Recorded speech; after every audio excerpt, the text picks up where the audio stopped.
This is Daruka in Oslo, Norway. You're listening to I Love This, You Should Too with Indy, Randhawa and Samantha Heath.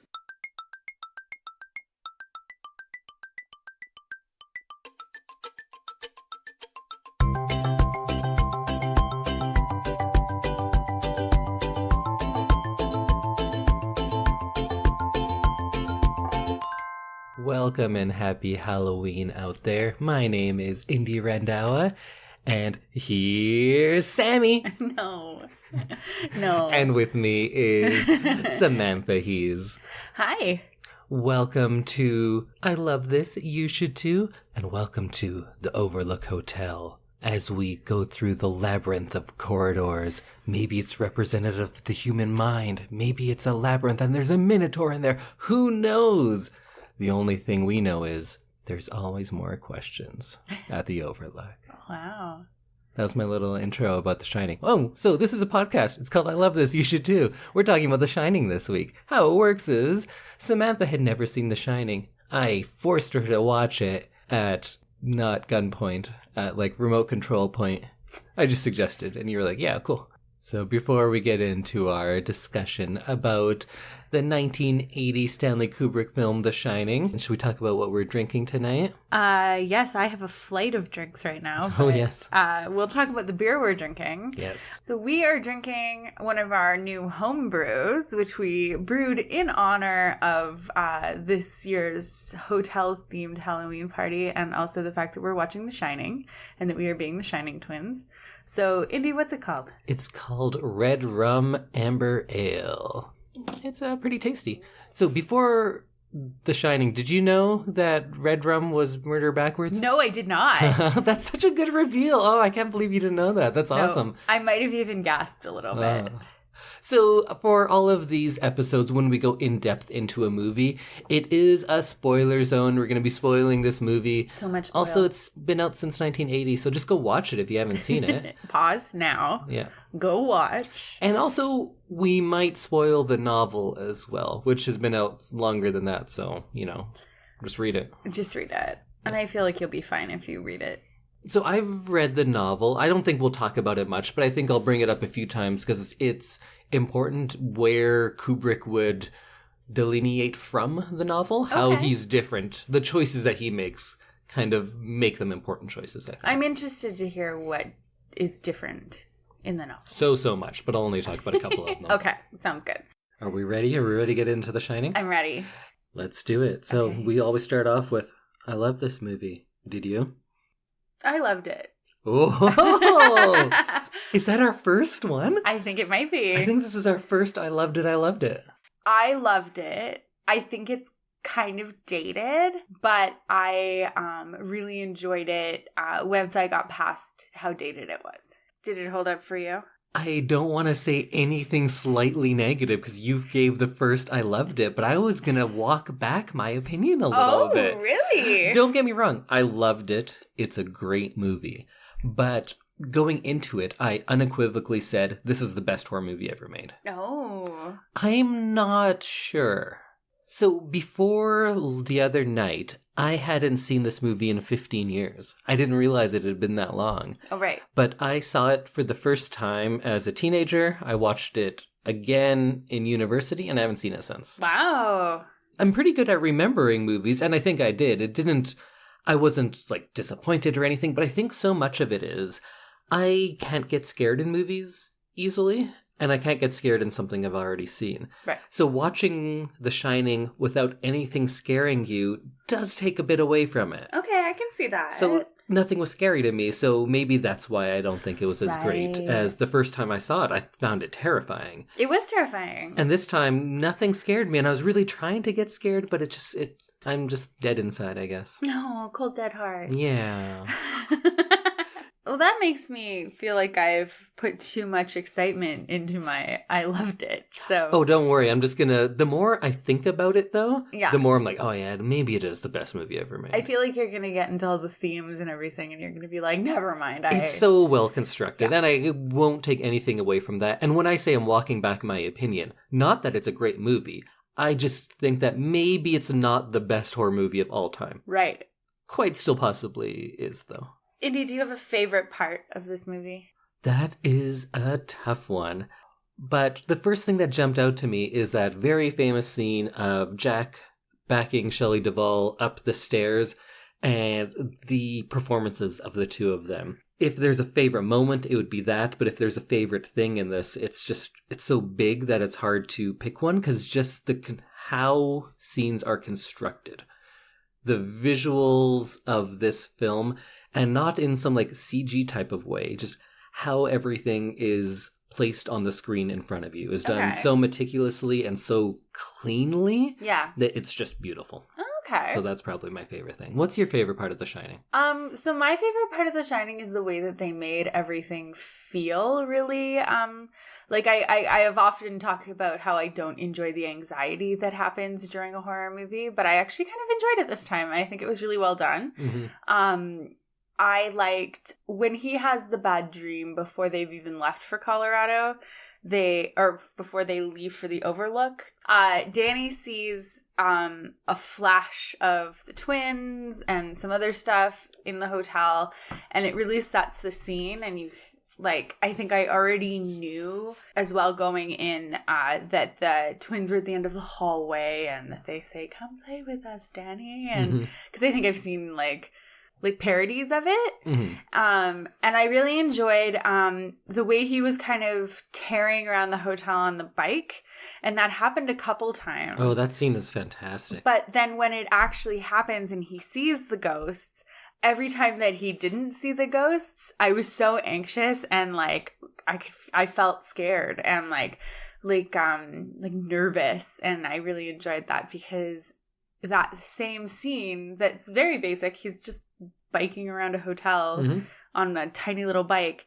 I think that it really it creates anxiety and emotion, and I really enjoyed that. Yeah, this is another great tension building movie. Yes. We talked about in Halloween how he was able to do that, and I think this does it. I can't argue which one is better, but it's fantastic at that as well. Yeah, so I think every time there wasn't a ghost at the end of the hallway, I still felt like, oh, it's coming. And then it didn't. And then I'd just be like, oh, okay. And then he'd take off around another corner. There'd be another, hallway end coming up. And I'd be like, oh, it's coming. And then I'd be like really anxious the entire time. And I actually enjoyed that this time. Yeah, this movie, I was surprised how often we do get to see things. Yes. I thought it was a slower build than this, and it's a slow build, don't get me wrong, definitely by today's standards, but I thought it was even slower. I thought you don't get to see any slight haunting type thing until at least an hour in, but we do get that little bit right at the beginning of the movie. Of course, if this movie was done today, probably in the first 5 minutes, we would have a flashback to the original Grady killing all the people, and you would see a lot more. Because people now have no imagination. That's they need to be shown everything. So, Indy, what was your least favorite part of this movie? Because I feel like there's a couple moments for me, but do you have a least favorite part? Because you said this was your favorite. Definitely have a least favorite part. Towards the end of the movie, Shelley Duvall is running around and seeing all sorts of crazy things. And she goes downstairs and there's cobwebs and then there's skeletons dressed in clothes. Yeah. That seemed so out of place for this movie. It did. In a world where ghosts are just looking like people, to have a skeleton in a suit is very strange. All of a sudden she's hallucinating. But she's not hallucinating and seeing ghosts the way that everyone else in this movie has. Yeah, it's a weird shot. I don't like it. I don't think it fits in.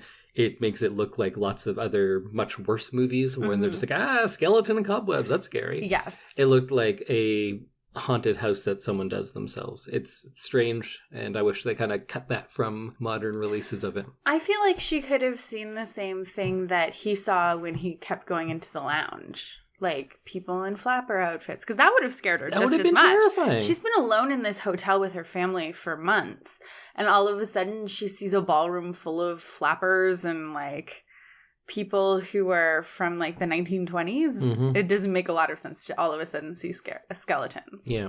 It just didn't fit with everything else that had been established. I agree with that. What's your least favorite part? The use of the N-word. Well, it's a Stephen King, so you know there's going to be something like that. I know. You did warn me about that, but that entire scene, where Grady is talking to Jack, and they use the N-word back and forth quite a few times. Yeah. I just winced every single time it happened. I didn't really go back and do any research or anything because I feel like I just know The Shining. But at the time, when I had first seen it, when I was 19, or when I watched it again, I was reading all sorts of stuff about it then, and reviews from the time found that very jarring. So it's not Really? Okay. different time, because this is 1980. It's not like this is 1950 or something, right?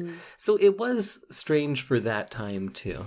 That's good. I'm glad, Yeah. because I feel like there are some movies where it was okay when it was done, and it just has not aged well in that respect because there's some really dated language. Yeah. Not that that's ever okay, but it was more socially acceptable back then, and I was worried a little bit that that was the age of the movie and that was really okay. See, I think it's not it's good that that word is used, but it's better if it's used in a sense where, yes, this is meant to be offensive. It's not just hey, this is just how we talk. Forget about it. No big deal. Because when it draws attention to it, I think this movie does, Yes. I think it plays into some other things at least. Yeah. Oh, no, absolutely. So then, overall, was this movie scary? Yes. Were you really scared during I was scared. Oh, good. There were some heart-pounding moments. And I bet if I checked my Fitbit, my heart rate would have gone up and down during watching it. That's good. I'm really glad that holds up, because it's so hard for me to tell because it doesn't scare me. Well, because you have a cold, dead heart. Right. Except I'm the one that cries in every movie. I know. I just don't scare easily. It's a blessing as well as a curse. So I just checked my Fitbit, and my heart rate did go up and down quite rapidly during this movie, and I think that is a good indicator that I found this movie quite scary in parts, and then it kind of lulls you into a false sense of security at times too. Now let's talk about the characters individually. So starting with Danny, my first initial impression of him was he was super creepy. I never thought Danny was creepy. He looked so creepy. And his facial expressions, I'm torn between he's a really good actor and he's a really bad actor. Oh, I think he's great. I think he's great? very good, yes. I just think his scared face is not awesome. I think it's fine. And I often hear criticism of just movies in general when people are like, that's not what your face looks like scared. And I was like, I don't know. How do you judge that about someone else? I feel like you're not your most cognizant when you're scared. He looks terrified, and he delivers the stuff well. Okay. I was on board. I thought he was very good. Okay. I found him very creepy and kind of cheesy. Huh. That's a performance I didn't anticipate anyone criticizing, so I don't even have any sort of defense for that other than, I thought he was very good in it. So then I'm right. But there's those bits where he's kind of seizing and drool is coming out of his mouth and his eyes are just looking off into the distance. That's quality work, I think. See, that's some of the stuff that I found kind of cheesy. I felt like it wasn't great seizure acting. Yeah. I thought it was very good seizure acting. Okay, well, we'll have to find a reel of the best seizure acting and really break it down. I know with Kubrick in general, he's not a warm director. When we saw The Sixth Sense, all of the characters there were treated with some warmth, and you get to know them more personally. Kubrick just seems like he's not interested in that. Whether you love that or you hate that about him, that's definitely how he is and how his movies are. Right. They're very cold and sterile, and if I had a criticism of him as a director, that's what it is. But I think it's also kind of his strength. Right. But that's his style, regardless. Okay. And maybe because of that coldness, you just don't get a window into Danny as much. Also, he's not set up as the protagonist through much of the movie. Mm-hmm. It's kind of Jack's story at first, and then it transitions to him more. Right. And it's and I think that's very effective because it makes your allegiance fluctuate throughout the movie. Right, because initially it's with Dad, and he's really trying to do his best for his family, and he's going to write this book. Is he? Is he though? Yeah. But he says he's going to write a book, and I think I agree with you in that it does make you fluctuate back and forth between whoever's kind of being focused on, because there is a point where it's focused on the mom, just cooking dinner and taking care of her family, and I enjoyed some of the scenes where she was just being her best housewife. Should we talk about Shelley Duvall playing Wendy? Yes, let's talk about Wendy. I found her at some points very simple. I didn't feel like her character had a lot of knowledge or deductive reasoning. And I think that took away a little bit from me. So she is definitely the part of this movie that is most often criticized. Right. A lot of people just talk about how she was terrible in this movie. And upon my first 2 watchings many years ago, I definitely agreed. I thought she was the weakest point of it. This time, I came at it knowing the ending, and I really wanted to analyze what she was doing because she gets so much criticism. Also, last episode I was talking about, this is one of the most loved horror movies. It's not. It is to me, so I kind of assumed it was. Right. It didn't do well. It was not well received when it first came out. That's interesting. Do you want to know how many Oscars it was nominated for? 0. 0. It was, however, nominated for 2 Razzie Awards. Oh, that's not good. For Worst Director. What? Kubrick was nominated for Worst Director for this. And that is fucking ridiculous. That is ridiculous. And the other one was for Worst Actress for Shelley Duvall. Oh. Yeah. See, I can appreciate her. I feel like she did a good job and she really set that character. I think I just didn't enjoy the character. So what made me like her a lot more this time? I looked at her knowing the end and kind of this backstory that I've made up, which I think the movie does suggest, that she's in an abusive relationship. Yeah. She has been for quite some time. So if you have that in your mind whenever she talks, because she has a lot of these lines where she just comes and says something very simple and just kind of sits and waits. So she'll say something like, "Oh, do you want a sandwich now?" And just kind of sits there smiling. And most people are like, "Look at this idiot. She doesn't know what to do." I feel like she's walking on eggshells because she thinks whatever she does to displease this man could send him into a rage. Right. And later, a few times, she does speak her mind, even just slightly. And he absolutely does that. He just berates her. He belittles her. And being informed in that way, I feel like Shelley Duvall's performance is crazy underrated. I think it's actually very good, but it took me a while to realize where she was coming from. Okay. So in the end, I actually think it was very good, not even just not bad. I think she was quite good in it. You mentioning that makes me kind of agree with you when I see that and I think about what I know about domestic abuse and that kind of thing. I could totally see that actually. She came off very dumb. And very... I think she's scared. And scared works. I think if I stop looking at it as dumb and start looking at it as scared, that absolutely makes sense. Yeah, because I know a lot of the criticism, Stephen King himself said that this is the most misogynist role. She's so weak. She's so timid. And I was in agreement for the longest time. But then when you look at what Jack is and how quickly he can turn, and I don't think this is just the hotel manipulating him. I think this is the person that he is. And the hotel's able to bring this out in him. Right. But he is an abusive person. It's just below through the and surface. through. I think it's always there.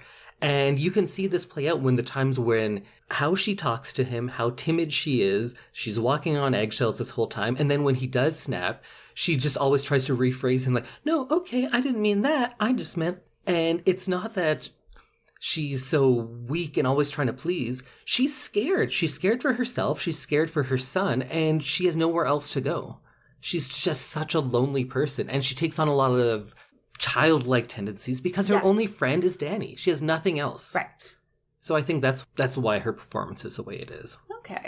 Okay, you've brought me around on her. I think looking at it from an abuse standpoint and her self-preservation, and they do mention that he dislocated Danny's arm at one point. Yeah. So I think that really makes sense as to why she would be so scared to set him off, because she's worried that he's either going to hurt her or Danny. Yes.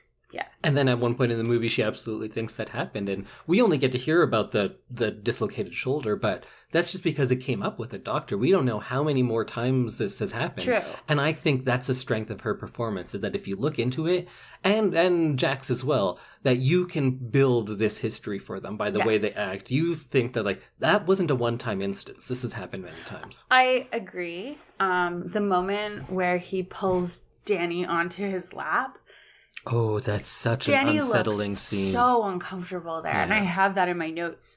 And it's like supposed to be like a warm fatherly moment. And I feel like I remember doing that with my dad. And like, you know, there was a sense of comfort there, but there is no sense of comfort. No, it's just the like, are you having a good time? And he's I want you to have a good time. He's like, let me go. That's so scary. Yeah. He's like, just let and me. the way he says it, he's just, yes, Dad. Yeah. Like, oh, see? Good performance, Good Danny. performance. Okay. Also, isn't it funny that Danny is played by Danny and Jack is played by Jack? Yes. I have come around on those two characters. All right. Well, then, shall we go into Jack Nicholson as Jack Torrance? Torrance. That's right. One of the things that I really enjoyed about the character progression of Jack is how normal he seemed during his job interview at the beginning of the movie. He seemed like any, guy with a young family going in to try and get a job that he quite wants, and he really wants to impress the employer, and he seemed very normal. And then how incredibly different he is at the end of the movie. In that interview, I definitely never thought of Jack as being normal. He seems like such a creep to me. Oh, really? He seems like, and I think that's a criticism of him, is that he starts off crazy, so where does he go? But I don't think that's valid, because I think he definitely does have a progression. And like he goes from like a creep to just like a straight up psychopath. Right. But when he's in that interview, he's comes off like he's really trying to please them and not doing a great job. He's like, oh yeah, of course. Yeah, we love that. Murder? No big deal. Cool. Yeah. He doesn't seem normal to me at all. Oh. He seems like a real weirdo right from the beginning, but I think his character does change for sure. But there is a progression there. There is. And maybe I'm remembering it after having seen his end progression. Maybe. And then the beginning of the movie, he seems super normal. Or maybe you just think that kind of person's normal. Maybe. Which I don't know what that says about me. I hope I don't act like that. Also, did you see what he was reading when he's waiting for the interview? No. Or the second time. He's reading a Playgirl. Really? Yeah, and that's very strange. What? Yeah. In a hotel? Yeah, why is that there? Yeah, that should not be just out. No, it shouldn't. Which one's Playgirl? I don't know how to answer that question. What do you mean, which one is Playgirl? Because Playboy is naked women, so is Playgirl naked men? I think so. Okay. I've never actually read a Playgirl, but I'm under the impression that that's what it is. I don't think I've actually seen a physical Playboy either. I must have seen them on a shelf at somewhere at some point. Do they still have them? Think so. Is Playboy still in print? Well, you can tweet like most at print us things are gone. At ILTYS2 and let us know if you've seen a Playboy recently.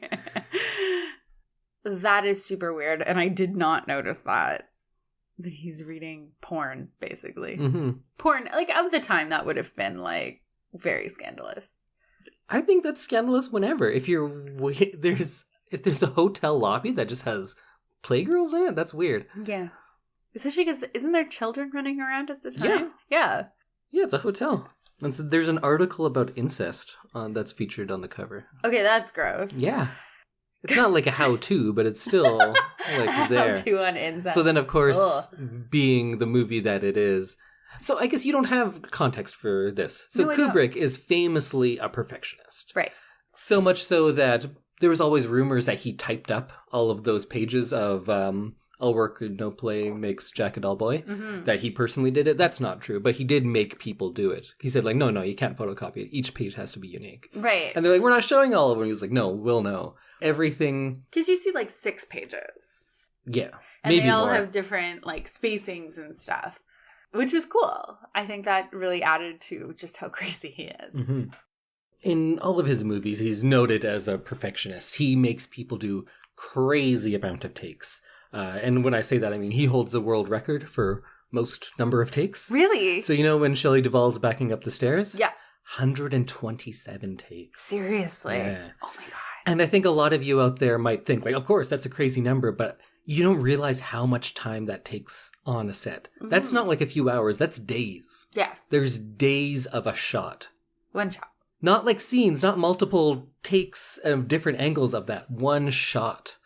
There was a part where, where Scatman or his name is Dick in the movie. I call him Scatman Crothers always. I like Dick that better. Halloran Yeah. is talking to Danny at a table there. Yeah. That was about 100 takes on Scatman. What? Just him saying his lines. And he famously broke down into tears and said, like, Mr. Kubrick, what do you want of me? And was just crying. Oh. And he's an old man by this point. Yeah. It's tired. It's very late at night. And he just made him keep going. He's like, no, you're going to keep going. That's You're going to get nuts. this. This is clearly before Hollywood child laws. Well, Danny wasn't there for a lot of this. Danny wasn't there. Okay. So the one good thing that you can say about Kubrick is he was good for Danny. Danny would only do 3 hours per day of actual shooting. They would have like rehearsal time and stuff, but he was treated well. One funny thing is he never knew this was a horror movie. Because Really? he was never actually exposed to any of the actual scary stuff. Oh. So there's... So he just acted a certain way. And Yeah. Oh. So there's a behind-the-scenes footage that was done by Kubrick's wife. Yeah.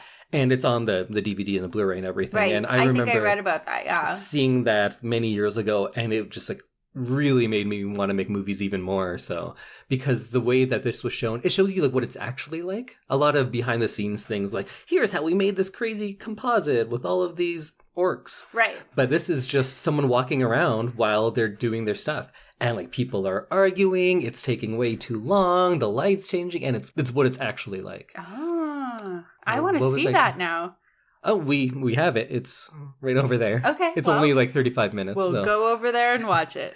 But just about Kubrick being a perfectionist, and when Halloran was killed also, he made him do that many, many times.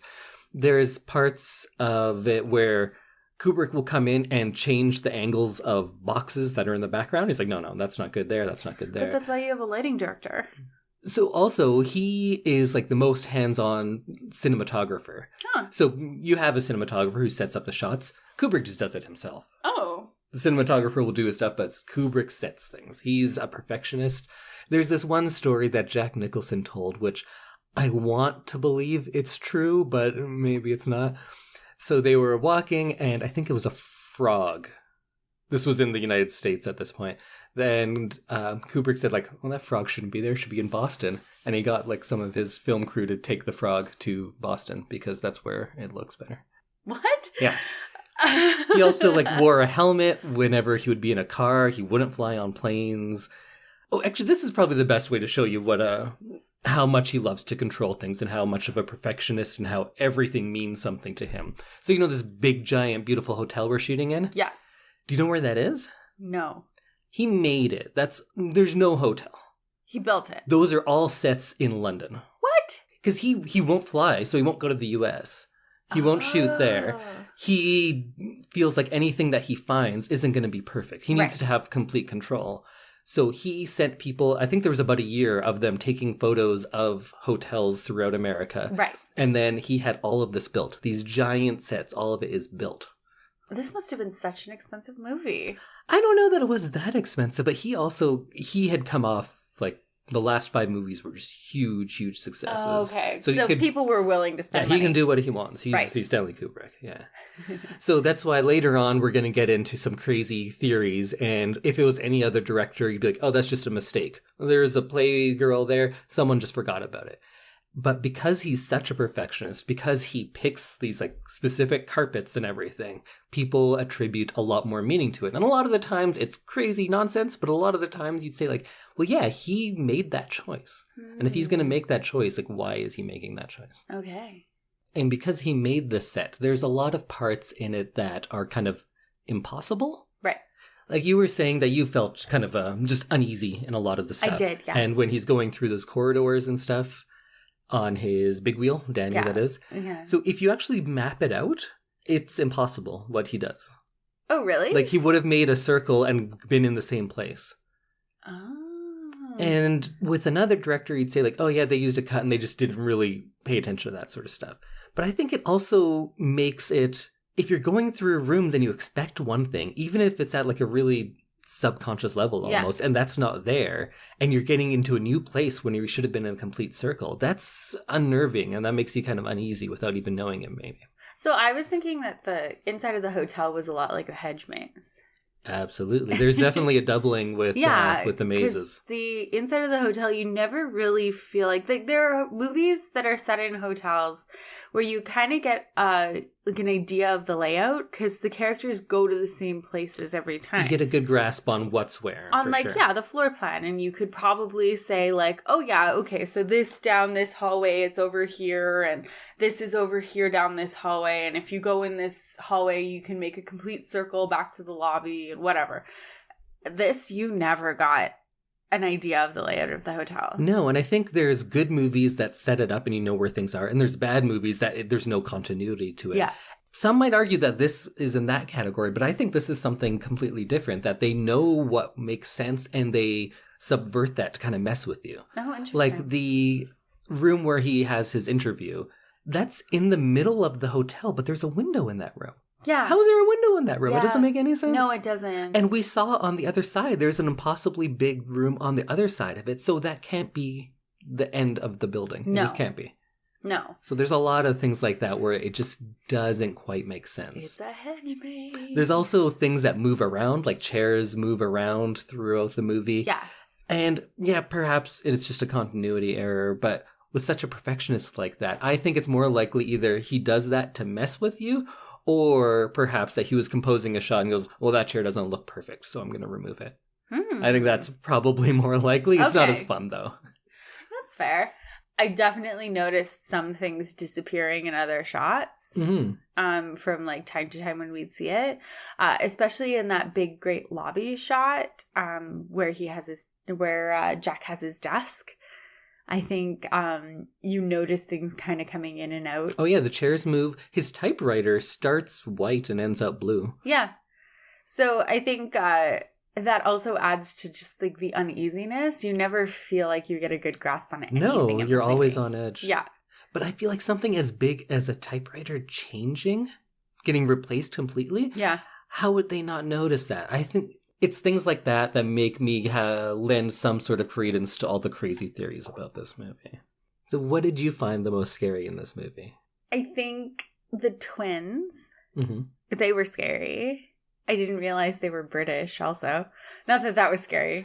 British people aren't scary. Aren't they? If you have a ghost, especially a child ghost, and has a British accent, I think it's scarier.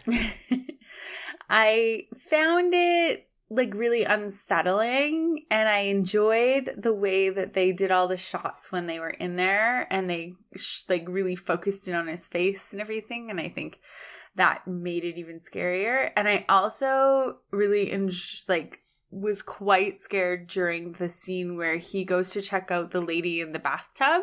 Oh, yes. And Jack at this point goes to check out the lady in the bathtub, and she slowly draws back the hair. Like I loved, but also kind of was super scared of how slow everything went. Yeah. And you're not sure, like, is this in slow motion or is everything moving slow? And I still don't really know. Yeah, and that's a good point, because it felt like it really built that anxiety and that tension as she's pulling that back, and you already know at that point that he is like losing it, and he's clearly not seeing real things because he's just seen a ballroom full of people from The Great Gatsby. I like that he kind of becomes a little bit more sane during that, and he starts to see her as she really is, which is like an old lady who's covered in like decay and is very scary, laughing in a very scary way. And I was very startled when that happened, and I found that very scary. I think that's one of the few like true horror movie type shots. Yes. Right? Because a lot of it's really psychological and it's more subtle, but that's straight up horror stuff right there. Yes. And it's creepy for sure. Do you remember when Shelley Duvall's running, or Wendy, I should say, is running around, and she looks into a room and there's like a bear dog man filleting a man? Yes. Was that scary? No, that was not scary. That was just weird. That always scared me. Really? Yeah. Because it's just so like, what's happening? I was just like really confused by that scene and why it needed to be there. Yeah. You could just say like, well, she's running around, everything's crazy, and that's a crazy thing. But I think that goes so in the bizarre. same category as the skeletons dressed in clothes. Oh, no, I Like, I disagree. feel like that doesn't need to be there. Oh, I think it's good that it's there because there's nothing that kind of like knocks me off kilter more than that because I was just like, what is happening? It seemed so just like utterly confusing. Right. And you were right there with Wendy because she is just terrified but also perplexed and her whole world's just kind of crumbling around her. And then she sees this and there is a bit in the book that kind of explains it, but the fact that Kubrick didn't put any explanation in, I think you can't just say like, oh, it's from the book. Right. It's something, and it's something that I just can't begin to understand why it's there. I think this is a movie that's a good introduction for, like, it's a sliding scale between literal and figurative in this movie. Just because you see something in this movie doesn't mean that that thing happened. Right. I think it's just, it works on, like, another level a lot of the times. Okay, It's yeah. kind of just implanting ideas in your head more than it's worried about the plot at some points, which can be, like, really off-putting, and I think that's what makes it a kind of a deeper level of a horror movie. What did you find scary? You already talked about the bear dog man. Although that wasn't scary this time, that I knew it was coming. For some reason, like the couple of times when Danny really does the Oh, yeah. and he like really goes, and that voice just doesn't seem human, that actually like startled me. Tony's and I thought it was voice. scary. Yeah. Yeah. Also, I think just it's kind of hard to put into words, but there's two such different things working in this movie. Because like first you have the Overlook Hotel, which we don't really understand. It's not like in a lot of movies you'll get an explanation of this is what happened, this is why this is happening. You never really get that for the Overlook. We think it's haunted, but either way it seems ominous and malevolent, right? Right. And it's just unknowable and there's no explanation given. And then that's coupled with the exact opposite of that in Jack. Because it's the most familiar thing possible. It's his father or her husband. And by combining these two things, it kind of plays on the scariest parts of both. Yeah. Because I think if there's anything scarier than just a big unknowable haunted mansion hotel, it's that someone that you had trusted or someone who has so much access to your life and you're just intertwined with can just snap and just turn on you. And that's terrifying. No, absolutely. And even if they aren't the best person, it's still terrifying when they really go all the way. And then despite like Jack and the hotel being exact opposites, they're blended together a lot. Right. Rather than having cuts a lot of the time, Kubrick used dissolves, and there would be a dissolve of a shot of the hotel, and then it dissolves into Jack's face, and you just kind of get the two of them melting together like that a lot. And that was really cool. And did you see how often that Jack was shot in a mirror? Yes. And it would be like off-putting. Like there's that one time when he's, I think he's sleeping, and the shot is of him, and the shot gets wider and wider, and then we realize we've been looking in a mirror this whole time. So, yeah, because when she comes into the room, it's not completely obvious that it's a mirror. No, and it's kind of jarring to realize what you're looking at isn't what you think you're looking at. Yes.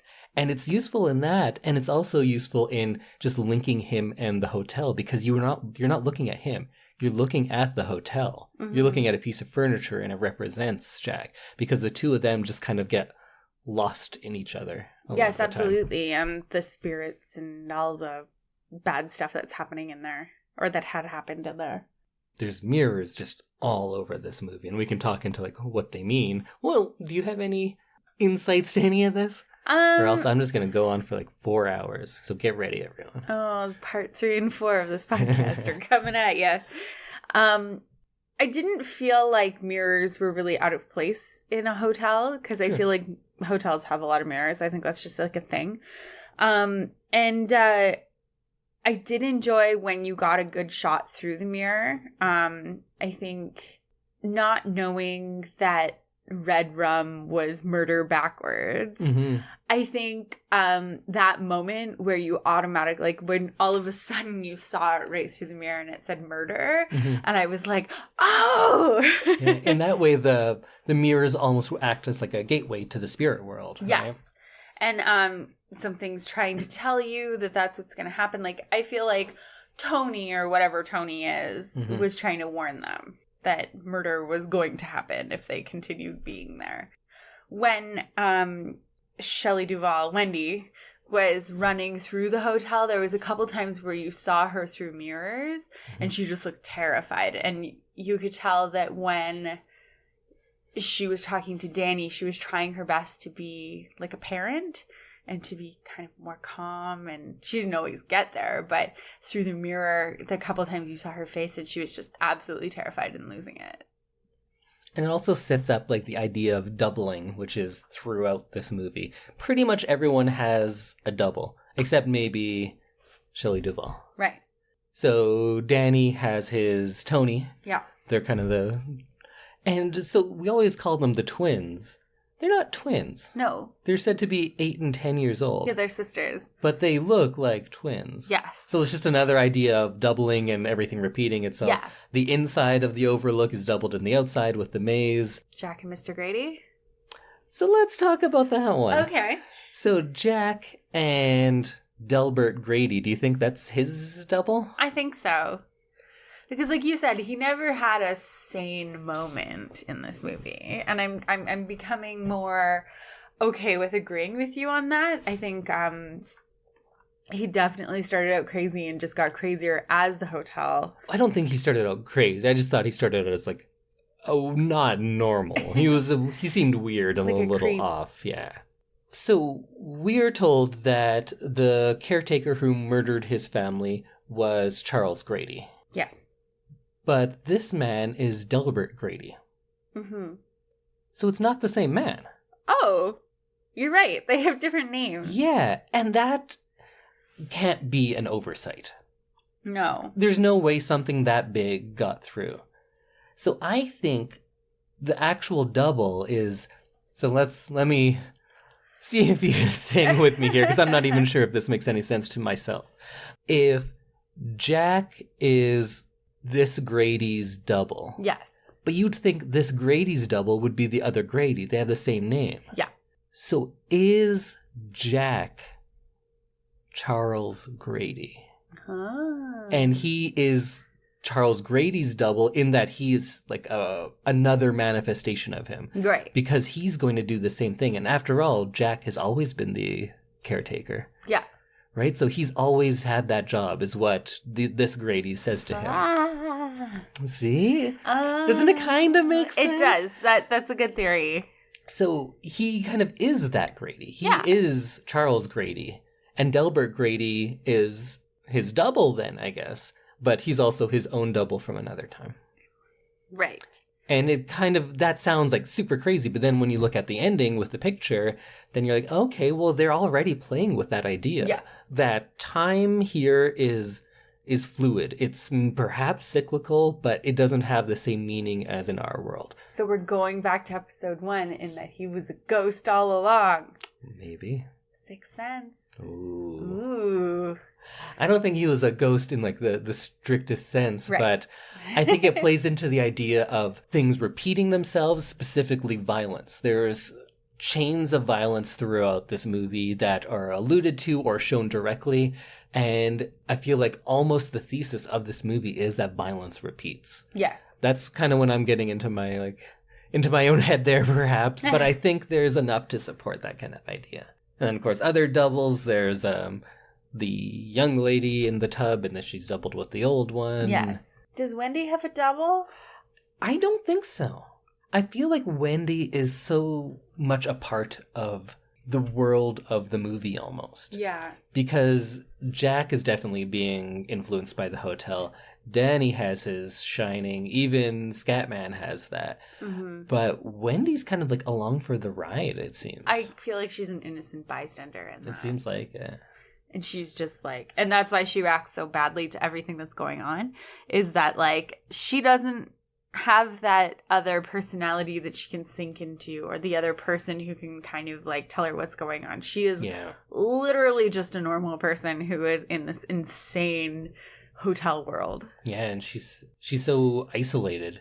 And I think the idea of isolation in this movie is also Yes. fantastic. And that's probably like very apparent to everyone. They are literally stranded here. They can't get out. Yeah. But the fact that it is this giant hotel and not like a cabin in the woods, because you think you'd get the same idea from just some cabin somewhere.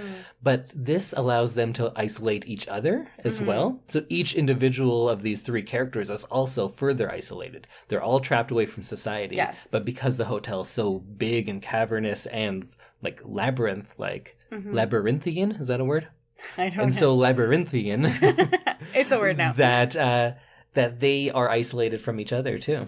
One of my favorite themes in hotel themed movies is that you check in and you never check out. And I don't know if everyone who's listening has seen the American Horror Story hotel season, but there is literally a person or a ghost in every single room who has never checked out.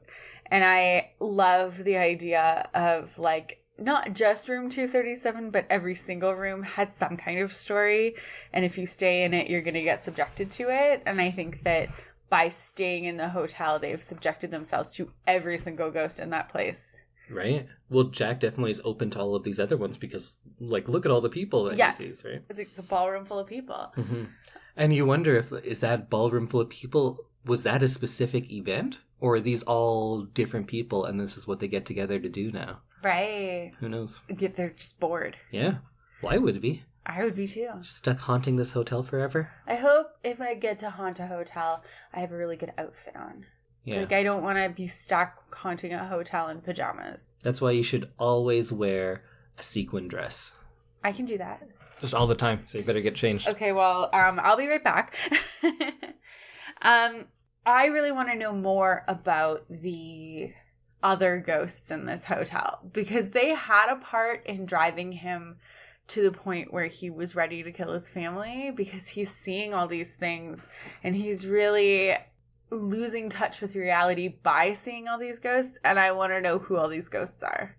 I want a movie just about the ghosts in this hotel. All right, well, you should get to work on that. I'm not going to make it. Oh. I want Stanley Kubrick to make it. Oh, I have some bad news for you. What? He died years ago.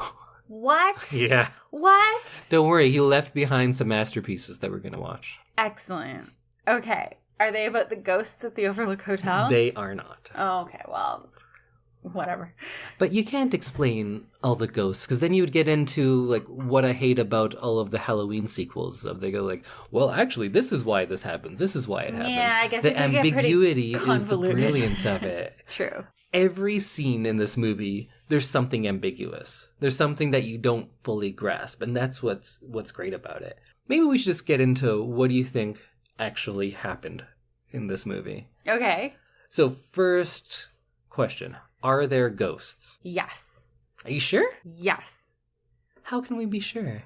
I don't know. So couldn't it be that Jack already has had some issues throughout his life, he was an alcoholic, and he feels like he needs that again, and now he's so far isolated, so disappointed in where his life has gone that he's just become mad and made all this up? Do you know that every time Jack talks to a ghost, there's a mirror behind that ghost? Really? Isn't he just talking to himself? Seriously? Yeah. What? Isn't this movie brilliant? Oh my god, we need to make dinner and then just watch this movie again. Deal. Because I need to see all of these things now. Or he looks in a mirror just before. Like, for instance, the one that there's not a mirror right behind is the woman in 237, but he does come through past the mirror. Because that's in a bathroom. And ballrooms tend to have a lot of mirrors. Yep. And first he's looking directly in a mirror the first time we see Lloyd, the bartender. Yeah. And he just pops up between him and the mirror. Of course, then Grady takes him to the bathroom, which is all lined with mirrors. So maybe he's just talking to himself this whole time. Oh, then this is a narrative on mental health. Yes. Yes, it is. I'll blow up that theory myself, though. I think there are ghosts. Yeah? Because there's one thing that you cannot explain, and that it's who unlocks the door when he's locked in the pantry. I think that's a ghost. I think it's ghosts. It's a ghost or it's Danny. That's the only other thing. We don't know what Danny's up to at that time. and it's feasible that he still like feels some sort of love for his father and doesn't want to see him like this, and he unlocks the door. That's possible, but I think there are ghosts in this movie. I think it's a poltergeist. Wait, so all the other ghosts were in his mind, but the one poltergeist just unlocks doors? Yeah. Because poltergeists are supposed to be the ones who can, like, pick things up and throw them and, like, who can control, like, the energy in the room and make things cold. And... So, unrelated to everything else in this movie, there is a poltergeist that just unlocks doors? Yes. Okay. It just never came up. I think Grady is, like, such a bad, like, malicious spirit that he is a poltergeist. Oh, so he's real? I think so. Okay. I think so. I think everyone else could just be ghosts or his imagination or whatever. Ghosts or his imagination? Those are two very different things. I think it could be either. Mm-hmm. But I think that Grady, because he did this awful thing and he was driven to madness or whatever drove him to madness, his pairing, I think that is a poltergeist and that is what's making things happen in the hotel. But was that even him that did it? Or is this a different Grady? I don't know. Exactly. We don't know. I know early on we had this kind of argument where my point, like, to really strip it down was just, it's fun not to know. And you're like, no, you need to know. You need answers. Are you kind of getting what I love about not knowing? I do. I do get that. And I think that knowing all of these things that could have happened, Mm-hmm. like operative word there being could, just makes it even more interesting. And it like, makes it a little bit more fun to watch as well a second time, because I'm going to be looking for all of those things. And I think I'm still going to be scared and I'm still going to be anxious about it. But I think that watching it with some of like back knowledge, like what we've discussed today, I think that it's just going to make it even better. Oh, well, we have so much further to go, Samantha. But yeah, I think that part works great in having someone who is perhaps mentally ill and supernatural, because it allows that kind of gray area in the middle, not only in what's real, what's in his head, but as a viewer, if we start off with like, oh, here's ghosts, it's kind of jarring, but not in a good way almost. And when we have the first time we start seeing things, we could feasibly think in our own mind that this is just in Jack's head. And if you're the type of person who's like, ugh, ghosts, I don't want to see that. That's no fun. That's not real. It gives you that to believe things, because maybe it's just in his own head. But then I think it goes so far that you can't doubt it anymore. I think by the end of this movie, you have to realize, like, yes, there is some supernatural stuff at play. What you think it is debatable, but it kind of slides you in there sneakily. So if you didn't believe in ghosts, you're like, oh, I don't believe, but it could be something else. But by the end, you're like, oh yeah, those were ghosts. There's fucking ghosts in this movie. And if you were like a non-believer, it kind of tricked you into getting on the side of the movie. I like that. I like the way that they've done this. And I think that Stanley Kubrick / Stephen King did a really good job. I think Stanley Kubrick did a really good job. And Stephen King, not so much. So Stephen King's novel, there's a lot of really good character stuff. Right. I was surprised how much I loved the first half of The Shining, the novel. And then they get to the hotel and the stuff from the movie starts happening. And I think that's where the novel falls apart. Oh. There's like parts where in the hedge maze, there's giant topiary animals and they come alive and like attack people. And there's like leaf like tigers and stuff. Oh, weird. And like that's not scary to me, and I just didn't think it was particularly great throughout that. It's not a bad book. I liked that the scary part of the maze was the fact that someone was chasing him through it. Yes, absolutely. Especially when that's been set up with that all the Steadicam stuff that we've seen upstairs, and we already know the stakes that it had when it was in the house, and then this is amped up even further with there's an axe-wielding maniac after Danny. And it's winter, and like if you stop and he finds you, you die. Yeah. And if you hide for too long and don't have like an escape line, you die because of the elements. And that stuff looked pretty good, huh? It did. It's all styrofoam and salt. Huh. Because, Kubrick won't go outside. He has to control everything. Oh my God. Yeah. Well, they did a really good job. You know, I don't know how many Hallmark movies you've watched, but they always do, they film them in like June, July, August. And then they get edited and released at Christmas. Mm-hmm. And they used this like foam. Of the same year. What? Of the same year, yeah. Yeah, wow. That's a fast schedule. But they film in places like Texas, so they might be able to film in like Florida and stuff like that. They might be able to film in like March. But you always see these people on Instagram and stuff who are in these movies and they're like Christmas in May and like they're in like down coats and boots and like fully dressed and they're like it's 110 degrees out right now. But they use this foam stuff that is so clearly not snow if you look really closely at it. Like if you're in that Hallmark movie haze where you're like everything is believable and everything is lovely, you're like not going to notice that. But if you're really looking at it, it looks like foam. It doesn't look like snow. And everything in this movie looked like snow. So I was really impressed because it looked like it was snowing. And it looked like there was days and days and days and weeks of snow on the ground. Yeah, and it's just, styrofoam and salt. And the way it was clinging to like the trees and stuff, it looked really real. I thought that was one of the small criticisms that I would have is most people aren't used to walking through several feet of snow. But as someone who is, I'm like, that's not how snow acts. But like, what can you do, right? I didn't notice that though. Oh, okay. Everything else was so real to me. That's a sign of a good filmmaker is that when there are things that aren't great, you either forgive it or you don't notice it because you're so caught up in all the other stuff. And I definitely was. When we were talking about how isolated they are, another thing that I really loved is whenever they had shots of Jack, you never, except for there's that one where Danny's on his lap, he's never in the same shot with people. Really? Like when he's talking to Wendy, it'll go back and forth on shots of them. If you just watch movies and TV, there's a technique called like shot reverse shot where all it means is it's not terribly technical, but you'll know it and you know when someone doesn't do it.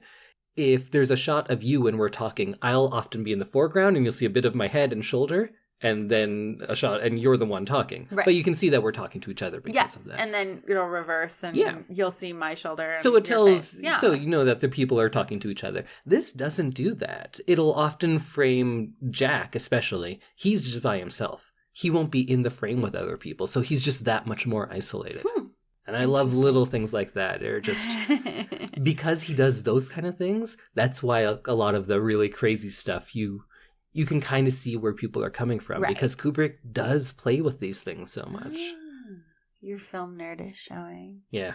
Well, no one brings it out like Kubrick Like does. Kubrick, yeah.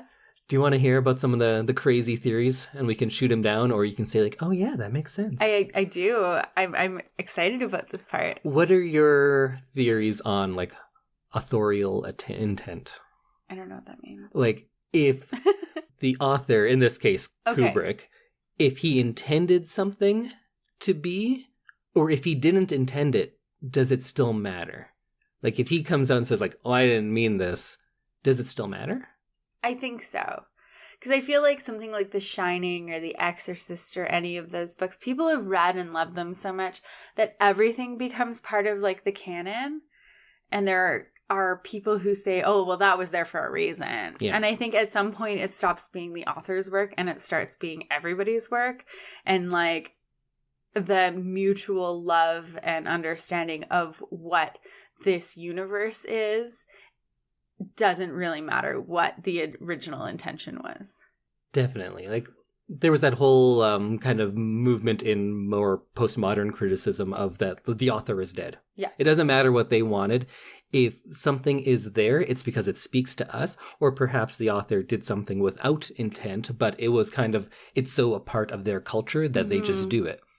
Like perhaps if there's someone and they always write minority characters are always poor and robbing people. And they're like, oh, well, I didn't intend that. But no, but you were a product of something that taught you that, and then you're putting it out there. So it's valid for criticism then. Yeah. Now I'm excited for more like theories. All right, well, let's get into some of these theories. So we'll talk about some that are not my own at first. Okay. But before we do that, maybe I'll nerd out even just a little bit more. And I have a little quote for you. Okay. From Ernest Hemingway, one of my very favorite authors. He said that if a writer knows enough of what he is writing about, he may omit things that he knows And the reader, if the writer is writing truly enough, will have a feeling of those things as strongly as though the writer had stated them.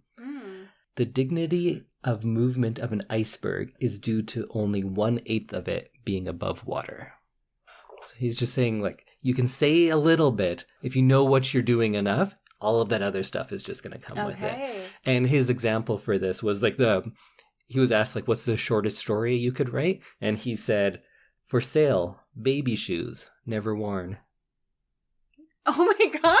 Right? Oh, that's so sad. So that's the perfect example of this, of that you can say one thing and all that other stuff that you omit, if you know what you're saying well enough, it's going to come through. Yes. That being said, I feel like half of these are all utter nonsense.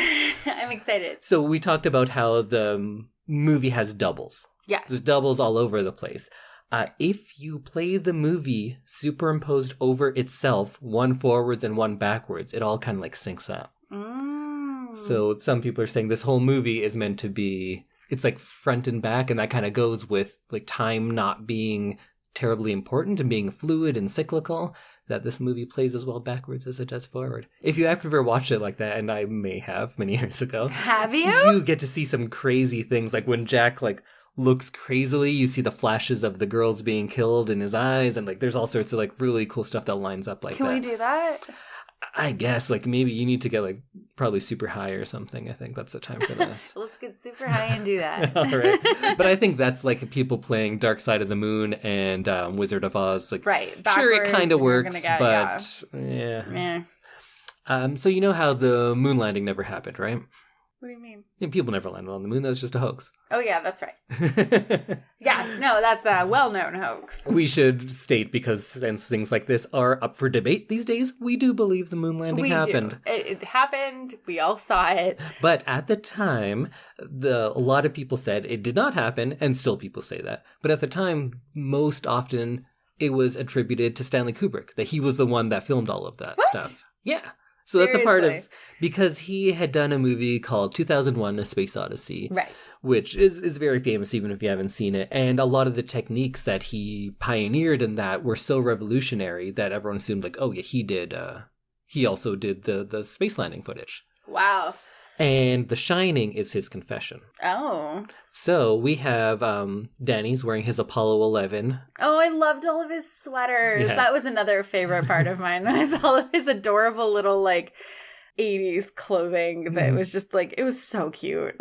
So he's wearing his Apollo 11 sweater, so that's a little hint at it. That's Kubrick is acknowledging that that's what he did. The pattern in the carpet looks very much like the launch pads that were used. Like murder carpet? Yeah. Well, there's actually a few different carpets. There is a few different carpets. The hexagonal one. Yeah. Yeah, that looks very much like the launch pads that were used for the Apollo series. This one I never saw, but I started when I got into this wormhole. There's the twins who are not twins, but twins kind of makes you think of Gemini, of course. Yeah. The sign for the twins. The Gemini program was the one that was before the Apollo program, just as the twins were before Danny, who's Apollo. Okay. In the book, it's room 217, but here it's changed to 237 because that's the average distance in 237,000 miles that the moon is from Earth. All of this is Stanley Kubrick confessing that he hoaxed everyone and made the moon landing. I feel like with a lot of conspiracy theories, you can come up with pretty much anything to prove it. And also, it's about 239,000 miles. Okay, wow. It should have been 239, then maybe I'd believe it. Okay. But yeah, that's all feel like nonsense. If you want it bad enough, you can make up reasons as to why. Yeah. And it's like, beloved sports teams lose. You're like, oh, well, look at 3 years ago when we did this one thing and that happened and now we're losing. Yeah. And so it's just like, I feel like if you either dig back far enough or dig in deep enough, you're going to be able to come up with something that sounds semi-credible. Especially when people start using numbers. Yes. They also do the 2 + 3 + 7 = 42. And that's the year that they really started sending the Jews to the concentration camps. Yes. And there's that lady, she's wearing a 42 jersey, or it's Danny, he has a 42 jersey. There's so many 42s in it. This movie is about the Holocaust, which is another theory that a lot of people have.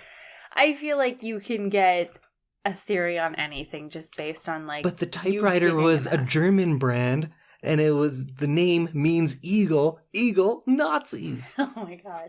No. Yeah, no, that one's nonsense. That one's garbage. You know what? This reminds me of another very good quote Interesting. from Stanley Kubrick, who said, "People can misinterpret almost anything so that it coincides with views they already hold. They take from art what they already believe, and I wonder how many people have ever had their views about anything important changed by a work of art." Okay. That's really good, because he said, yeah, you just take whatever you believe. So yeah, moon landing, nonsense. Holocaust stuff, nonsense. A lot of people believe there's a lot of subliminal sexual imagery. One of the carpets is like a penis entering a vagina, and all of it is a very Oedipal stuff, and I think I don't even want to get into it all. It's all nonsense. Yeah. That's the thing that so many people are always aboard, is everything looks like a penis to everyone. It's true. What is that about? And they're like, oh, we only build skyscrapers because they're like penises. No, I don't think it is. I think It's 'cause it's they an have economical architectural way to hold people. valid. Yeah. You know about the MK Ultra stuff a little bit? So MK Ultra yes, I have heard a little bit. was an American program. This is all real. It sounds like it's not real, and it sounds like it itself is a conspiracy theory. But there's been declassified documents that prove that this was all real. It was an American program where they did lots of terrible, terrible things to usually unsuspecting victims. Mm-hmm. They tortured them. They dosed them with drugs when they weren't expecting it. It kind of created the Unabomber because he was one of the test people and did all this terrible stuff after Oh, I him. didn't know that he was one of those test people. Oh, I think so. Oh, I hope I didn't just make that up. And then I'm going to be a conspiracy Oh, see, I theorist. feel like I've known enough about the Unabomber and a I little think bit it's- about MK Ultra. I think that he was one of the test ones, and I think it was computer-based testing, and it messed with him so Just much like drove that him crazy. he's very anti-technology after that. You guys check into that. I think that might be right, but I don't want to. Don't quote me on it. But either way, part of MK Ultra was Project Monarch. There's a poster in the Overlook Hotel that is Monarch.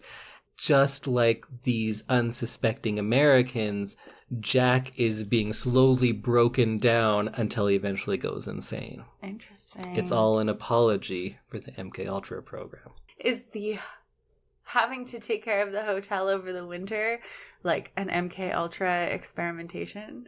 Yes. I believe that's true then. Then there's all sorts of Minotaur stuff. And so Labyrinth, of course, Yes. goes with the Minotaur. People say, like, oh, Jack is like a Minotaur because the way they shoot him makes him look like a bull? I don't know what that means. I don't think so. I guess he has those, like, curvy eyebrows. But like, no. No, that's nonsense. And in this one, there's a movie called Room 237, which is terrible. I hate this movie because it's all about these kind of theories. Right. And there's so many good theories that to give credence to this sort of stuff in a movie is annoying. Because there's a shot of a skier on a poster, and they're like, look, it's a Minotaur. It's like, no, it's a skier, and it says ski whatever mountain it is. Right. So, like, it's not a Minotaur. No, it's not. I think, like, if you're going to make a Minotaur argument about this, I'll nerd out a little bit more now. I don't think this is true either, but so there's a Minotaur in Dante's Inferno. Mm-hmm. The Minotaur guards the river of blood, much like the elevator full of blood. Yes. And this is the seventh circle of hell, which is for people who commit violence against their fellow man, which there's a lot of. But then you go into the ninth circle of hell, and this is for people who have betrayed members of their own family. And do you know what happens to them there? No. They're frozen in a lake, just like Jack at the end. Interesting. See, that's not even in it, and I think that makes more sense. I think that's a good theory. I don't. All jokes from the other theories aside, I think that one actually has a little bit of like significance. Okay, now I have another theory for you, and this one I think there are some legitimate parts to. So I didn't create this one, but I'll tell you what I'm going to take away from it. Okay. So it's about all of the indigenous American symbolism throughout this. Right. Did you notice a lot of it? There was a little bit here and there, yeah. So and they mentioned that it's like an Indian burial ground. Right. And, yeah. And during constructions, they had some some conflict with whoever the local tribe in Yes. Colorado is. And the artwork. There's indigenous artwork throughout. Yes, and a lot of the stained glass looks a lot like indigenous beadwork. Yes. And that kind of thing. Yeah. Oh, and for our American or other place listeners, we use the word indigenous. What do they use in America? Native American. Native American, yeah. I think a lot of the time they just say Indian, really. I think so. But Native American. In Canada, we call it indigenous. Yes. So the Native American or indigenous people, there are also a lot of artwork. At one part, Jack is throwing his ball against the wall, and it's against like some Native American artwork. Giant paintings, yeah. Yes. The theory goes that this is all about trying to kind of resolve some sort of guilt about the slaughter of the Native Americans. And that's throughout this movie. It's built on an ancient burial ground. The elevator, which theoretically starts at the basement, comes up and dumps all this blood out, and that is the blood that this place is built upon. I was wondering about the blood because I was like, that is a lot of blood. That's a lot of blood. For just like 1 or 2 murders. Yeah. But how many have actually been murdered? True. How many Native Americans were murdered? Millions. Exactly. Yeah. Exactly. So that I can kind of see because there's so much imagery of it. But then it goes a little further to the things that I don't agree with. Like there are cartoonish heads with like the big headdresses, like the typical chief thing on cans of baking soda, which are ones that existed and were real and everything. I remember seeing that. It's like Aunt Jemima and like... Right. So in the beginning, when Scatman is talking to Danny, those faces are very lined up and they're all head on. Yes. And this kind of symbolizes honesty. Later on, when Jack is talking to Grady through the wall, all of them are askew and facing different ways because this is like a dishonest conversation. That, I think, is too much. But then there's photographs of Stanley Kubrick slightly modifying and nudging all of these cans to where they are now. Interesting. So he took the time, a director on this multi-million-dollar film, took the time to like move things, to tilt cans around. Interesting. I still don't think that's real, but where I think it has some credence is because I think this movie in general is about themes of violence reoccurring. So we can go at it a very basic level that if you are abused as a child, you might continue and perpetuate that cycle of violence. And we see that Danny is abused. He has an abusive father. We don't really know anything about Jack's father, but I think that the idea that domestic violence is kind of self-perpetuating it's not a stretch. No, it's not. And you kind of give what you learned, and it's definitely something that is well documented in the fact that you're probably not going to be a good parent if you had abusive parents unless you get the help that you need, and clearly none of these characters have gotten the help that they need. And then beyond just that family unit violence, we have the idea that this violence at the Overlook is going to keep perpetuating itself because Grady killed his family, and very early on we know where this movie is going. And that's like a weird form of tension wherein he says, don't worry, I'm not going to kill my family. And then we're like, oh shit, he's going to kill his family. Yes. And the first times I'd seen that, I was like, why would they just say that right out there? But I think that's part of the power, that we know where it's going and we're just like in for the ride almost. Absolutely. So there's that's going to keep repeating. And whether or not he's like a reincarnation of Grady, we don't really know, but it is something that repeats. And then we have those lines about how this was buried on an Indian burial ground, how they had to fight off people while they were building it.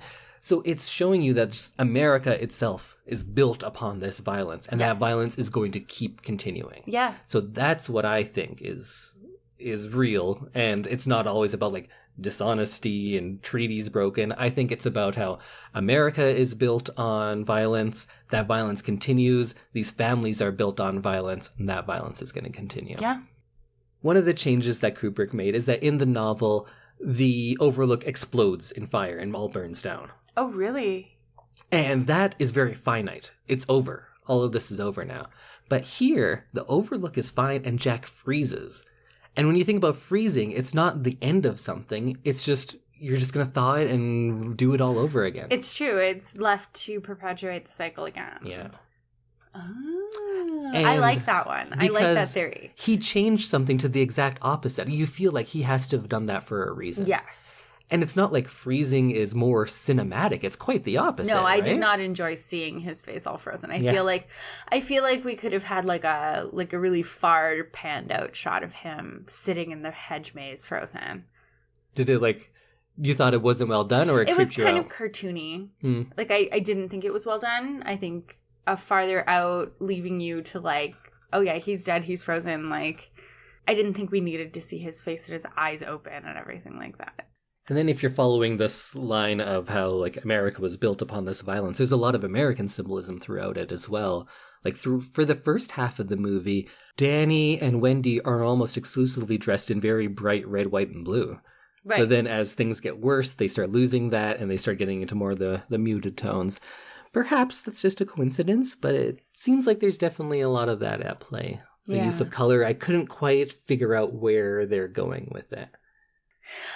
This isn't a theory. It was just something that I really enjoyed was when Jack throws the ball down the hallway in anger. And in my notes, I wrote, oh, I hope that ball doesn't come back. And then it comes back to Danny. I was like waiting for that for like 45 minutes in the movie because I was like, it's going to come back. It's going to be significant. Like there's no way that you can throw a ball, never see where it ends, and then not have it come back in a creepy way. And I think that adds to part of the ambiguity because is it a ghost that rolled it to Danny or is it Jack? Because Jack's throwing this ball over everywhere. So nothing is like quite clear cut as where it's coming from. I like that. Do you want to hear one of my theories about class? I do. You know how I like talking about the class struggle. I love talking about class struggle. Jack definitely wants to be higher class. But when you look at him, he's very, not so much. He was a school teacher. Something happened there. We don't know what happened, but he lost his job. He wants to be a writer. That's not really going where he wants to be. And now he's doing manual labor, which I think he feels is beneath him. Mm-hmm. He wants to be in the higher class. And he berates Wendy at one point for she's the one keeping him down. Right? Because she keeps bugging him. Yeah. And he would be so successful if it wasn't for this family. And I think this is like such a way of thinking that's so present throughout time. Like there's so much of that right now. I mean, this isn't going to be a stretch if I talk about how like this white male is so fragile in his ego that these other people are rising to his level. Yeah. That's very prescient for today. Much. But like if you look at it, who are the antagonists in this? We have Wendy, who is female, who he's so dismissive of, he's abusive to, and he refers to as like the old sperm bake upstairs, right? Ugh, I hated that too. Yeah, and that's the kind of guy he is. And then we have Dick Halloran, who is black, who, after the civil rights, they're starting to come up to his level, and he doesn't like that, and that's why they're using the N-word against him. Yes. They're proving that, oh, we're better, we're not like that. He's going to come here and ruin things. Then you have Danny, who is his own offspring, so you think like he'd be on the same side. He's a white male, he's like me, but Danny's the sign of progress. And I think that's more the Apollo 11 sweater and the American colored clothing. So it's more a more uplifting look at it, that there is hope for the future, and that's Danny. But because that's upsetting the things that he's used to, he's against him as well. Right. And then when the ghost spills something on him, he's like not dressed well, but they treat him with such reverence and respect, and that's what wins him over to that side. He's like, yeah, I'm upper class like you guys. Because it's a fancy party. Yeah. These people are dressed up, and they're clearly like fancy high society. So he's like, oh, no, this is where I belong. Yeah, so that's why he's so willing to join these upper class ghosts and leave his, what he thinks, lower class family behind. That's what I think. Too. I like that theory a lot, actually. Because there's very clearly a class thing when you point it out like that. One thing I didn't like about Scatman, though, is like this whole like black mystic thing that's in so many movies. Yeah. That's the only time like you get a good role. If you're either indigenous or black, you can tell the white people how to use the powers that they have, but you do it in a folksy way. But then, of course, they're going to be able to do it better than you. Exactly, yeah, because Danny can do it better than him. But that being said, I thought Scatman was like a much needed little glimpse of warmth in this very cold movie, and I did like him quite a bit. And I guess I don't have a problem with it or anything. No, I agree. I liked Scatman in this because he was really the only person who, other than his mother, who showed him love. Mm-hmm. He was really nice to Wendy as well. And he came back and tried to save both of them. Yeah, and isn't that heartbreaking that we have so much time from him being in Florida, getting this inkling, Yes. calling in, going on a plane, getting a car, getting the snowcat, and then he walks in and is just axed. I know. He takes 2 steps in and he's just killed like that. It was very that's upsetting. rough, yeah. It was very much like, oh, it's going to be a happy ending and like everything's going to be fine because he's coming to save the day and maybe there'll be a big battle scene, Yeah. but like it's not going to be heartbreaking. And then it's super heartbreaking because he's stabbed the moment he gets inside the hotel. He doesn't even have a chance to try No. to save them. No. And that, I think, is a real Kubrick, like, fuck you and fuck your expectations. Like, I do what I want. If you think this is what's going to happen, you don't know what's coming. And in the novel, Scatman does save the day, and they all leave together. Oh. Yeah. And then he's Danny's new dad? I assume, yes. Okay. It's heavily implied. One thing that we never talked about, though, is the music. What did you think of it? I liked it. I didn't find it super jarring, and I didn't feel like it took away from the movie. So I think that it worked really well with the movie. And I made a note in my notes that I liked the scary music anytime he can either hear people or he's getting an inkling that he's about to see someone. Mm-hmm. I liked that because it really set the tone for the scene. Oh, it's funny because I thought since you didn't like it in Halloween that you'd think this was too much because it's a lot. And it is jarring, but I think in a good way. Like it makes you feel all these things. It's so like unnerving at points. And it's a mix of the Wendy Carlos, and she worked with someone else too, another woman, that they did the music together. Yeah. And then there's a lot of classical music as well used in it. But the Carlos stuff there's human voices in it. It's creepy because you can kind of hear it, but there's like, shrieking. So it's like the walls of this hotel are just screaming out in pain a lot of the time. Oh, that's scary. Yeah. But And I liked that. I loved the very first shot we get. So the movie just starts, and it starts with that music, and it's the car driving in. I actually know where it is because I could recognize it. That's the Going to the Sun Road at Glacier National Park, one of my very favorite places. Oh. So I've driven through there so many times that I knew, like, that's not Colorado, that's Montana. But the music is like a funeral dirge, so it kind of sets you up with what's going to happen. You know that bad things are happening when you hear that music. Oh, yeah.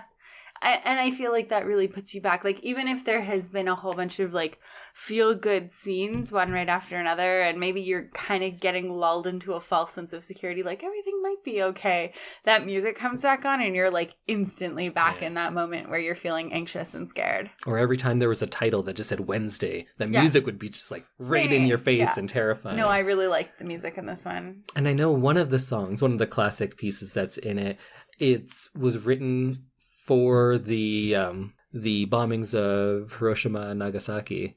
And that kind of, I'm sure that plays into one of those many American violence things that I was talking about earlier. I don't know if we actually like outright said it, but I think what this movie's really about, like on a most basic level, is just like an abusive father, right? Mm-hmm. Absolutely. It's just everything is magnified because of the supernatural elements, because of this isolation that they Yes. establish. But that's really what it comes down to, I think. And going along with that, there's so many times when Danny tries to scream out and he just is silent. Yeah. And I loved that because it kind of goes along with like in this abusive family, the children are kind of like often silent and not heard, and he doesn't really have an outlet at all. It's true. I liked that. And I definitely agree because I feel like there is things in this movie that are very much a direct mirror of what would happen in an abusive home. Like if you got rid of all the ghosts and the scary hotel and the past murder and everything, a lot of these things, it just breaks down to what would happen in a home that has abuse in it. Yeah, and everything is just kind of amplified because of this setting. Absolutely. Mm-hmm. So we established that you think there are ghosts, Yes. right? Do you think that he drank alcohol? No, I don't think that was real. Just ghost booze. Just ghost booze, yeah. Yeah. I think you're correct. Because I don't think they can just manifest alcohol into being. But I think that was more representative of him choosing to go back to his abusive past life. Yeah, because he was on a quote-unquote good path, right? Yeah. Like, he was being better, and they were going to do this as a family, and then all of a sudden he gets sidetracked and goes back to the way that he was before they decided to make this change. Mm-hmm. What about room 237? What do you think it is? I think it's the room where the bodies were stacked up, because they said they stacked them up and locked the room, and he then went and killed himself. So I think that's the room where they found them. Oh, do you think that's the mom, maybe? I think so. Huh. I never thought that. But that makes perfect sense. I think that's the mom. I think maybe he left her in the bathtub or something. And I think that she's just haunting there because that's maybe all she knows. Yeah, I don't have a good answer of what actually happened there. I didn't think it was that, but that makes perfect sense. I am not convinced room 237 exists at all. Like, maybe it just represents the worst in everyone. It's like a real dark place that they go to. Like, Danny goes in there and he comes out with bruises that kind of remind him of the abuse at the hands of his father.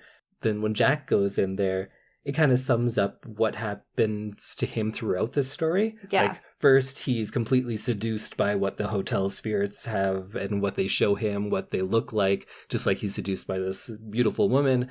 And then as soon as he sees things for what they really are, it's too late because he's already like in their grasp. It's just like he's literally in her grasp and it's too late. He's already making out with this naked, rotting corpse. And it's too late. He's already given up and he's going to go on this path to try to kill his family. Yeah.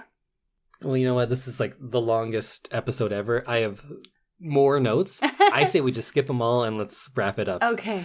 But to wrap it up, at the end of this movie, we zoom in on a picture and it's clearly Jack and it says July 4th ball 1921. Yeah. And he's in a photo. So what do you think happened in this ending? I think that the hotel has absorbed him in. Mm-hmm. I think that he's not Charles Grady. I think that he is just another victim of the hotel that drove him mad, that he was kind of absorbed into the history of the hotel just based on that. So do you think he was in this picture at the beginning of the movie? No. And then after he's kind of been won over by the spirits or after he dies, he gets absorbed in? He gets absorbed in. And do you think the next caretakers, he's going to be the one there telling them to... Yeah. I think that's very legitimate. I think that's what I think, but I don't even know. You think that's what you think? I don't know. That's what this movie does to me.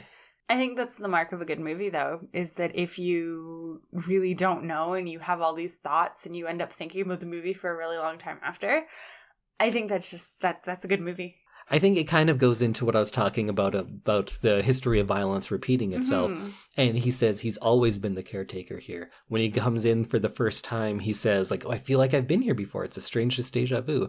I don't feel like Jack Torrance, has been to there before. Right. But I feel like he is just interchangeable with Charles Grady, with Delbert Grady, with any of these other people. And it is rooted in that violence that this hotel has. But it's just so much more. Like, maybe it's saying that the time here is fluid. Maybe he was there before. Maybe he's reincarnated. Maybe he was absorbed into the hotel. Yeah. I don't know, but it's fun to think about. It is. Good movie. Good movie. I loved it. Me too. You came back to I love it. Well, I loved it the whole time. Yeah. I'm just not sure it's the greatest horror movie ever. It's definitely in the top 5. Yes. I think it probably is the greatest ever, but I'm less straight up convinced, and I feel like I have to go watch some of those other contenders. Let's go watch some. All right. I thought we were just going to watch The Shining again. Backwards. Yes. Perfect. Let's do that. Whew. Well, that was quite the journey. Thanks for joining us while I rambled on, and Sam made good points. Well, thank you for that. I hope you're still with us. If you are, good job. Yeah. I'm very interested to hear what you think, our listeners, what you think. So you can email us at ilovethisyoushouldand2@gmail.com. You can tweet or Instagram us at ILTYS and the number 2. And you can find us on Facebook at I Love This You Should Too podcast. We Yes. want to hear all your theories and Yeah. see all your Halloween costumes. Oh, especially that. Please send us pictures of your Halloween costumes and we'll repost them on Facebook and Instagram. And if you are using not an Apple device, if you look at your album art for this, you'll see a fun little thing of us. Oh, this is the first week where I'm not using an Apple phone. Oh, so you'll be able to I'm see going to it. get to see it. Yeah. Yes. I had a very sad incident with my Apple iPhone, so I'm an Android user for now. You'll never go back. Well, thanks so much for joining us. Have a happy Spooktober and a happy Halloween. We'll see you next week. See you next week.